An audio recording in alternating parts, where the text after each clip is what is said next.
Quem anda de moto para trabalhar no Brasil sabe bem dos riscos de todo dia, né? A grande questão é: esse risco todo vale um extra de 30% no salário?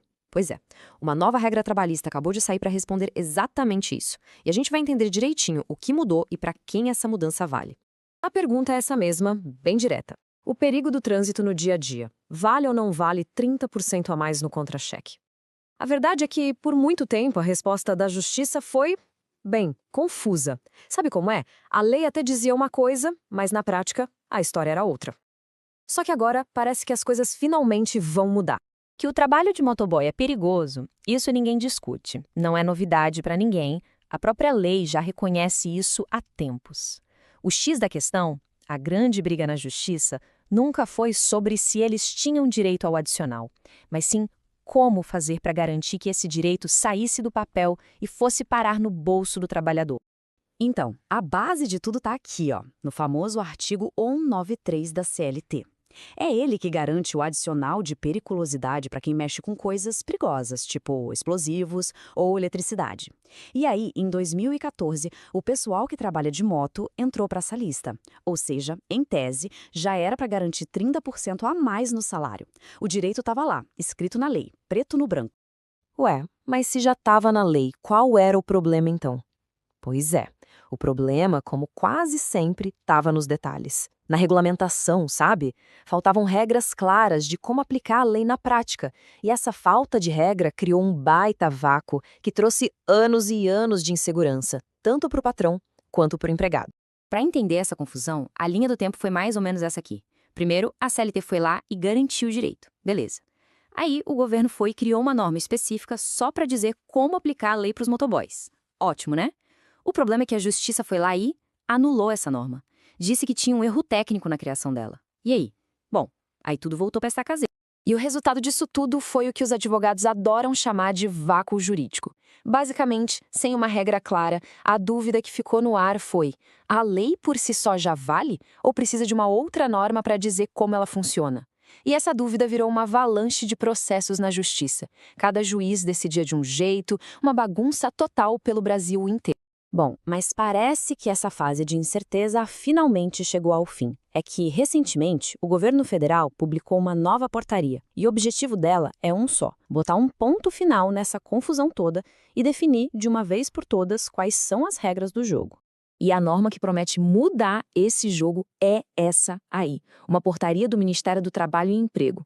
Ela veio justamente para preencher aquele vácuo jurídico que a gente falou, sabe? A ideia é unificar o entendimento e deixar as regras para o pagamento do adicional, bom, absolutamente claras, sem margem para dúvida. A mensagem que essa nova regra quer passar não podia ser mais direta. Acabou a dúvida. Simples assim. Agora, existe uma regulamentação específica, valendo, para tratar desse assunto. Ponto final. Tá, mas e na prática, o que isso significa? Significa que o direito de receber aqueles 30% a mais sobre o salário base para quem trabalha de moto não é mais uma questão de, eu acho que... Não, agora está de novo regulamentado. É regra. Só que a nova regra traz um ponto principal para saber quem tem direito ou não. É o tal do uso habitual. A pergunta que tem que ser feita é a seguinte: usar a moto é algo constante? É parte da rotina? É essencial para o trabalho? Se a resposta for sim, pensa num entregador de aplicativo, por exemplo.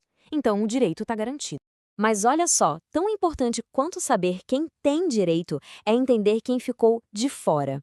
E a nova norma foi bem detalhista nisso, listando direitinho as exceções. Isso é super importante para não ter confusão, né? Então vamos lá, quem está fora da regra? A portaria deixa bem claro. Por exemplo, quem usa moto só de vez em quando para o trabalho, tipo esporadicamente, não tem direito. Quem usa moto só para ir de casa para o trabalho e voltar, também não. O mesmo vale para quem trabalha só em área rural ou faz aqueles trajetos bem curtinhos na mesma rua. E por fim, quem só pilota dentro da área da empresa, tipo num pátio de fábrica, também fica de fora do adicional. Ok, a nova regra trouxe mais clareza, mas ela também trouxe um elemento novo que, olha, já está prometendo ser o centro de muita discussão: a exigência de um tal de laudo técnico. E é bem aqui que a história ganha um novo capítulo, digamos assim, porque a solução que veio para resolver aquele vácuo jurídico antigo pode, ironicamente, ter criado um novo ponto de briga. O que acontece é o seguinte: A nova portaria obriga as empresas a fazerem um laudo técnico. O que é isso? É um documento, feito por engenheiros ou médicos do trabalho, que tem que descrever em detalhes os riscos que os motoboys correm naquela empresa específica. É uma análise personalizada para cada lugar. E aqui está o pulo do gato. Porque, em teoria, esse laudo é uma ferramenta de segurança, certo? Certo, mas muitos especialistas já estão alertando para um perigo. E se as empresas usarem esse laudo como uma brecha para dizer que o risco não é tão grande assim e, com isso, tentar não pagar o adicional? É um ponto bem delicado que vai precisar de muita, mas muita fiscalização. Beleza. Depois de entender essa história toda, o que fica na prática? O que a gente tira disso tudo?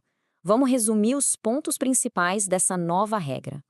Então, resumindo a ópera, para o trabalhador, a grande notícia é a clareza. A regra agora é o uso habitual da moto. Já para a empresa, a novidade é essa obrigação de fazer o tal do laudo técnico. E esse laudo tem que ser muito bem feito, muito fiel à realidade do dia a dia, senão pode virar um problemão trabalhista lá na frente. E isso tudo só mostra uma coisa: a fiscalização vai ser mais importante do que nunca. Sindicatos, auditores fiscais, todo mundo vai ter um papel fundamental para garantir que esses laudos técnicos sejam sérios, que eles mostrem a realidade e não virem só um jeitinho de negar um direito que está na lei. E no fim, a gente fica com essa pergunta no ar. Será que essa nova regulamentação vai finalmente trazer paz para essa questão? Ou só vai criar um novo tipo de briga na justiça? A intenção, claro, era trazer segurança para todo mundo, mas essa história do laudo técnico pode ter aberto uma nova porta para discussões. Só o tempo e os tribunais vão dizer se essa solução é para valer ou se é só o começo de mais um longo debate.